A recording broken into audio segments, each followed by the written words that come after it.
7 দেশের সঙ্গে বাংলাদেশের পণ্য আনা নেওয়া হয় হরমুজ প্রণালী দিয়ে। গত অর্থবছরে প্রায় $600 কোটি পণ্য আমদানি ও প্রায় $75 কোটি পণ্য রপ্তানি হয়েছে এই অঞ্চল দিয়েই। মধ্যপ্রাচ্যে যুদ্ধ ছড়িয়ে পড়ার পর হঠাৎই অনিশ্চয়তার মুখে পড়েছে দেশের প্রক্রিয়াজাত খাদ্যপণ্য রপ্তানিকারক বিভিন্ন প্রতিষ্ঠান।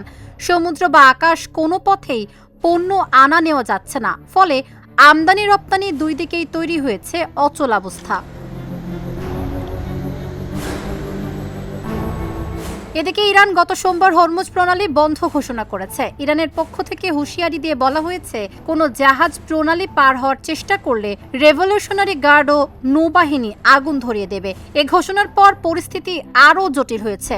হরমুজ প্রণালী ব্যবহার করে ইরান, ইরাক, কাতার, কুয়েত, বাহরাইন, সংযুক্ত আরব আমিরাত ও সৌদি আরব এই 7 দেশের সঙ্গে বাংলাদেশের পণ্য আনা নেওয়া হয়। বাংলাদেশ ব্যাংক ও জাতীয় রাজস্ব বোর্ড এনবিআর এর তথ্য অনুযায়ী গত 2024-25 অর্থ বছরে এসব দেশ থেকে প্রায় $600 কোটি পণ্য আমদানি হয়েছে। একই সময়ে রপ্তানি হয়েছে প্রায় $75 কোটি পণ্য। রপ্তানিকারকেরা বলছেন, বাংলাদেশের বহু প্রতিষ্ঠান মধ্যপ্রাচ্যে তৈরি পোশাক, প্রক্রিয়াজাত খাদ্য, শাকসবজি, ফলমূল, হিমায়িত মাছ, ক্যাপ ও জুতা রপ্তানি করে। যুদ্ধ দীর্ঘায়িত হলে বিশেষ করে ছোট ও মাঝারি কোম্পানিগুলো বড় আর্থিক সংকটে পড়বে। দ্রুত সমাধান না হলে কিছু কারখানা বন্ধ হওয়ার ঝুঁকিও তৈরি হবে। বিসিপির তথ্য অনুযায়ী দেশে কেরোসিন ছাড়া অন্যান্য জ্বালানির মজুদ 2-4 সপ্তাহে রয়েছে। সয়াবিন তেলের তীব্র সংকট দেখা দিয়েছে, তাই বিকল্প কোনো উৎস থেকে তেল গ্যাস আমদানি করা যায় সেই পরিকল্পনা আগেই করা উচিত।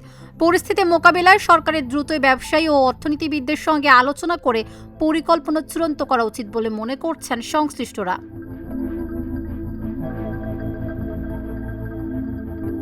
হাজারের বেশি কন্টেইনার আটকা। সোমবার হরমুজ প্রণালী বন্ধে ইরানের আনুষ্ঠানিক ঘোষণার পর পারস্য উপসাগর অঞ্চলের 8 দেশ সহ মধ্যপ্রাচ্যে রপ্তানি কন্টেইনার পরিবহনের বুকিং নেওয়া স্থগিত করে দিয়েছে শিপিং লাইনগুলো। এর ফলে চট্টগ্রামের বেসরকারি ডিপো, চট্টগ্রাম বন্দর, শ্রীলঙ্কার কলম্বো সহ বিদেশের 4 বন্দরে এই 8 দেশে রপ্তানির অপেক্ষায় থাকা বিপুল সংখ্যক কন্টেইনার আটকা পড়েছে। শিপিং কোম্পানিগুলোর ধারণা, আটকে পড়া কন্টেইনারের সংখ্যা 1000-এর বেশি হতে পারে। এর মধ্যে যুদ্ধ শুরুর আগে রপ্তানি হওয়া কন্টেইনার রয়েছে, যেগুলো গন্তব্যে পৌঁছানোর আগে আটকা পড়েছে। এসব কন্টেইনারে খাদ্যপণ্য, পানীয় ও তৈরি পোশাক রয়েছে। বন্ধ রয়েছে দেশের তৈরি পোশাক, নিটয়ার, পাটজাত পণ্য, চামড়া ও চামড়াজাত পণ্য, হিমায়িত খাদ্য, শাকসবজি, ফিশারিজ, শিল্প কারখানার কাঁচামাল, খনিজ জ্বালানি, ইলেকট্রনিক্স, যন্ত্রপাতি, টেক্সটাইল, কাঁচামাল সহ বিভিন্ন পণ্য আমদানি রপ্তানি, যার ফলে বিপুল পরিমাণে ক্ষতির সম্মুখীন হচ্ছেন দেশের ব্যবসায়ীরা। তাবাসসুম সেজুতি, ঢাকা জার্নাল।